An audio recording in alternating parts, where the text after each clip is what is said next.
এই ছবি ৩১ মের।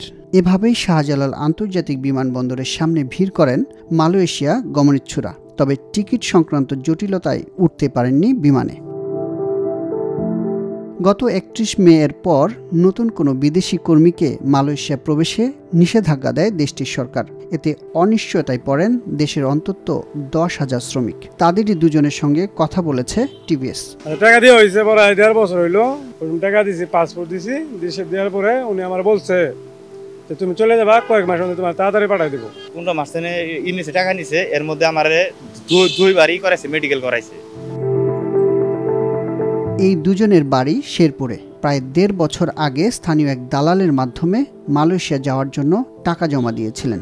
কয়েক দফায় দালালকে দিয়েছেন ৫,৭৫,০০০ টাকা, কিন্তু সময় মতো মালয়েশিয়ায় যেতে না পারায় পড়েছেন অনিশ্চয়তায়। ২৭ তারিখে এর আগে বলছে তুমি এই মাসে তোমার সময় আছে, তুমি যাইতে পারবা, আর দেরি হলে কিন্তু তুমি যাইতে পারবা না, তুমি টাকা পয়সা সব গুছাই এলাই দাও। আমি টাকা পয়সা সব গুছাই আমি ২৭ তারিখে জ্বরের মধ্যে আমি কিছু হালকা পাতলা কেনাকাটা করছি, করার পরে ২৮ তারিখে আমরা ঢাকা আসলাম, না ২ জন ঢাকা আসছি জ্বরের মধ্যে। আসার পরে আমার ফিঙ্গার করাইছে, বলছে যে টিকিট হয়ে যাবে। এর মধ্যে আমরা কোনো টিকিট পাই নাই। ফিঙ্গার দেওয়ার পরে বললো যে তুমি করে আজকে তো ই হবে না, যে তোমার ফ্লাইট হলো ৩০ তারিখের দিন যায় রাত্রে।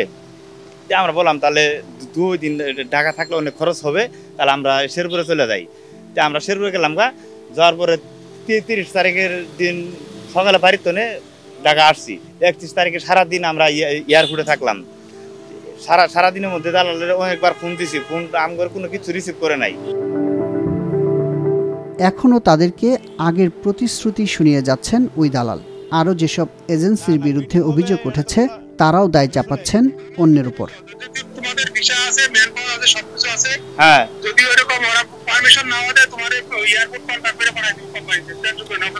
এয়ারপোর্ট কন্ট্যাক্ট করে কেমনে এই করেন পাঠাবেন? আমার ওই জায়গায় পরে পাঠালেন, পরে তোর সঙ্গে আমার আরেক সমস্যা হয়ে যাবে।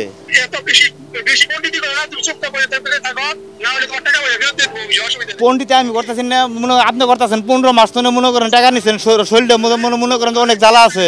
মালয়েশিয়ার যে নিয়োগ পদ্ধতি, সেই পদ্ধতি অনুযায়ী আপনারা যে অভিযোগটা এনেছেন তার ক্ষমতাপত্র অবশ্যই আল হেরার নামে। তো আল হেরার বিভিন্ন এজেন্ট বা ওই মিডিয়া থ্রুতে তারা যে টাকাগুলো কালেকশন করেছে তার সাথে তো আমাদের কোনো সম্পর্ক নেই।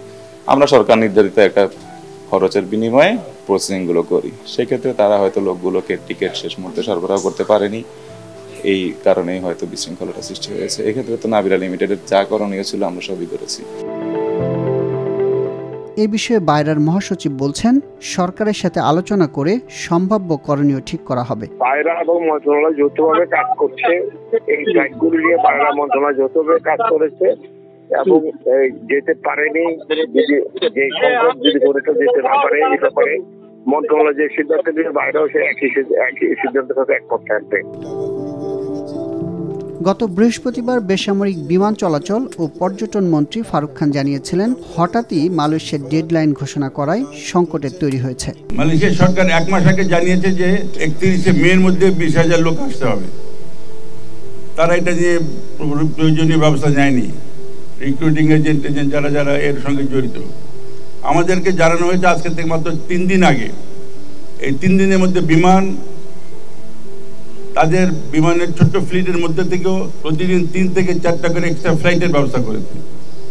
ইতিমধ্যে মালয়েশিয়া থেকে একটা কোম্পানি কিছু বাংলাদেশি এয়ারপ্লেন চার্টার করেছে, এয়ার কম্বোডিয়ার। তারা আমাদের কাছে পারমিশন চেয়েছে গতকালকে।